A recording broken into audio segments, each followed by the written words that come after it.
वो हैप्पी हुआ, बर्थडे हुआ ही।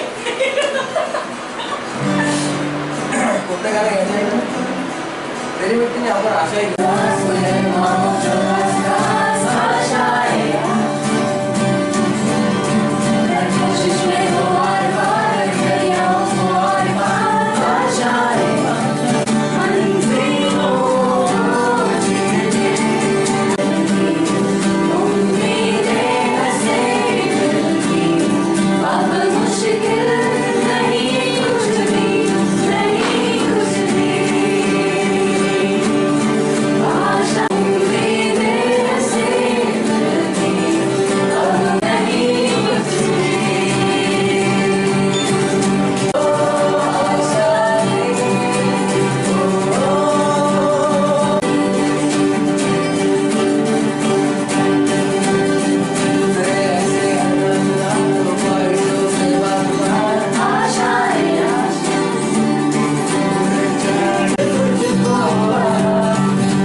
अभी बिंदास रहो। अरे बार ऐसे लग रहा था कि मोटिवेशन होता है कैसे नहीं बहुत ज्यादा, करेंगे। मतलब मैं तो उसको मदद तो प्लीज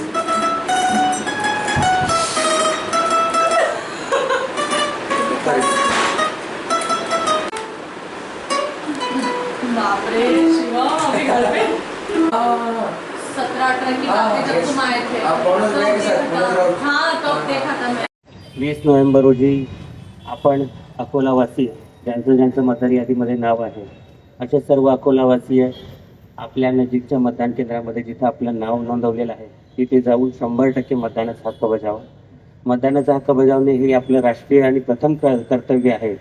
त्यामुळं सर्व अकोलावासियांनी या मतदानाच्या प्रक्रियेमध्ये प्रशासनाच्या आव्हानास प्रतिसाद देऊन 100% मतदान करणं आवश्यक आहे. विशेषतः 18 ते 19 वर्ष, 19 ते 20 वर्ष वयोगटातील जे कोणी नागरिक असतील त्यांचं प्रथमच मतदार यादीमध्ये नाव आलं असेल या सर्वांनी देखील उत्स्फूर्तपणे या मतदानाच्या प्रक्रियेमध्ये भाग नोंदवायचा आहे. दिव्यांग नागरिक, ज्येष्ठ नागरिक यांची विशेष काळजी election commission of India Bharat निवडणूक आयोगामार्फत घेण्यात आलेली आहे आणि मतदान केंद्रावरती विविध प्रकारच्या सोयीसुविधा देखील उपलब्ध केलेल्या आहेत जेणेकरून नागरिकांना जो वोटिंगचा अनुभव आहे तो हॅपी वोटिंग एक्सपिरियन्स करता येईल. अशा रीतीने प्रत्येकाने मतदान केंद्रावरती जाऊन या लोकशाहीच्या सर्वात मोठ्या उत्सवात आपला सहभाग नोंदवणं खूप आवश्यक आहे. मी अकोलावासियांना परत एकदा आवाहन करतो की त्यांनी या मतदानाच्या प्रक्रियेमध्ये उत्स्फूर्तपणे सहभाग नोंदवावा. धन्यवाद. मी सर्वप्रथम जिल्हा प्रशासन यांना खूप खूप धन्यवाद मानतो कारण त्यांनी आम्हाला खूप मोठी संधी दिली होती परफॉर्म करण्याची आणि माझ्या जे स्टुडंट्स आहेत विद्यार्थ्यांसोबत मी जे काल जडरपेठ चौक इथे आम्हाला जी संधी दिली होती आम्ही खूप चांगल्या प्रकारे तिथे प्रोग्राम पार पडला व आम्हाला खूप चांगल्या पद्धतीने स्टेज अवेलेबल करून दिला. जिल्हा प्रशासन, जिल्हाधिकारी माननीय श्री अजित कुमार सर आणि मुख्य कार्यकारी अधिकारी बी वैष्णवी मॅम यांचं पण मी खूप खूप धन्यवाद मानतो की त्यांनी आम्हाला खूप मोटिवेट केला, सपोर्ट केला व तिथे खूप मोठा स्टेज अवेलेबल करून दिला आणि आम्ही असंच जनजागृती करत राहू आमच्या म्युझिक अकॅडमी थ्रू. आणि last but not list me Pallavi ma'am आणि दिव्या मॅमचे खूप खूप थँक्स मानतो कारण की त्यांच्या थ्रू आम्ही जिल्हा प्रशासनापर्यंत पोहोचू शकलो. देशभक्तीपर गीते सर्व आम्ही सादर केले. इनडायरेक्टली त्या सॉंग्समध्येच ते जनजागृतीचा सगळे शब्द व सगळे सेंटेन्सेस त्यामध्ये आले होते. आम्ही तेच सॉन्ग निवडले होते जेणेकरून सगळी जनजागृती व्हायला पाहिजे. सर्वप्रथम मी सर्व विद्यार्थी माझे जेवढे ग्रुपचे विद्यार्थी आहेत त्यांना सर्वप्रथम मी हेच सांगेल की मी वोटिंगला जात आहे सगळ्यांना सोबत घेऊन येईल आणि माझ्याकडून जेवढी गिटार थ्रू माझ्या संगीता थ्रू जनजागृती करता येईल मी पूर्णपणे माझा प्रयत्न करेन आणि माझा 100% देईल. 30 नोव्हेंबरला मी पण मतदान करणार आहे, तुम्ही पण करा. मतदान करणं हा आपला हक्क आहे, परंतु खरंच आपण त्या मतदान करण्याविषयी जागरूक आहोत का? आज अकोला जिल्ह्याचं बघता टक्केवारी फार कमी आहे आणि त्यासाठी जिल्हा प्रशासनाने अतिशय सुंदर असे उपक्रम राबवत आहे. लोकसभा चुनावमध्ये पण त्यांनी खूप छान उपक्रम राबवले. सगळ्या शाळा सुशोभित केल्या होत्या आणि आता विधानसभेसाठी पुन्हा एकदा जिल्हा प्रशासन सज्ज झाले आहे आणि ठिकठिकाणी जाऊन आम्ही अर्बन एरियाजमध्ये जे शहरी भाग आहे, ठिकठिकाणी जाऊन आम्ही ओपन माईक शो घेतोय. त्याच्यामध्ये मग विनोद असतील किंवा गाणं असतील, कविता असतील, असं सादरीकरण असणार आहे जेणेकरून लोकांमध्ये ती मतदान जनजागृती व्हावी. आज अद्वैत अकॅडमीच्या मार्फत जटारपेठ चौक येथे झालेल्या या सुंदर कार्यक्रमामुळे संपूर्ण अकोलेकर मग्न झाले होते, तृप्त झाले होते आणि कुठेतरी आपण जनजागृतीसाठी हा प्रयत्न करतोय, यामुळे माझा आनंद द्विगुणित झाला होता. या निमित्ताने मी सगळ्यांना सांगू शकेल की एक सजाण नागरिक म्हणून, एक सुजाण नागरिक म्हणून तुमचं सुद्धा कर्तव्य बनते की प्रशासनासोबत खांद्याला खांदा लावून आपण सुद्धा या मतदानासाठी एकत्रित येऊया, जागरूक होऊया आणि इतरांनाही प्रेरित करूया. कारण मतदान हा आपला हक्क आहे, तो बजवायलाच हवा. खरं तर नेतृत्व जे आहे, जे उद्याचं आपण म्हणतो भविष्य, ते आपलं युवक आहे, युवती आहे. युवक आणि युवतींना एकत्रित घेऊन इतर युवक युवती प्रेरित झाले पाहिजे की जेणेकरून त्यांनाही त्यांच्या मतदानाचा हक्क समजला पाहिजे. आपल्या आजूबाजूला ज्येष्ठ आहेत, मग आपले हेच आधार आहेत युवक आणि युवती. त्यामुळे आम्ही स्पेशली अशी एक टीम घेतोय की जेणेकरून गिटारिस्ट असतील, त्याच्यामध्ये गायिका आहेत, गायक आहेत, इन्स्ट्रुमेंट्सद्वारा, गाण्याद्वारा जे गाणी जी आहे ती मतदानाशी निगडीत आहे. शासनाने जे मतदानाचं गाणं एक सुंदर असं प्रकाशित केलंय, प्रदर्शित केलंय, ती गाणी सुद्धा यामध्ये गायली जातात लाईव्ह.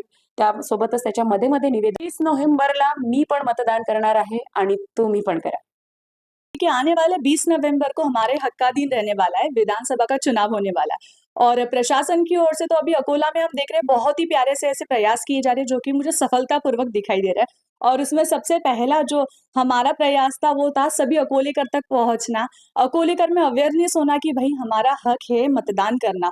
तो उसके लिए सबसे अच्छा जो माध्यम हमने चुना वो है संगीत, क्योंकि मैंने अक्सर सुना है संगीत ही एक ऐसी चीज है जो सीधे कानों से होकर दिल तक पहुंचती है। और हमें ये मैसेज कि हमें मतदान करना है, ये मैसेज सभी अकोलेकर के दिलों तक पहुंचाना था, तो हमने कल तो वो पहुंचा ही दिया। आने वाले 20 तारीख तक और हम ये प्रयास करने वाले हैं ताकि सभी अकोलेकर को पता चले कि लोकसभा में जो हमारी टक्केवारी थी वो कम थी, तो अभी विधानसभा में हमें जो टक्केवारी बढ़ाना है सभी अकोलेकर को मिलकर, तो उसके प्रयास हम कर रहे हैं।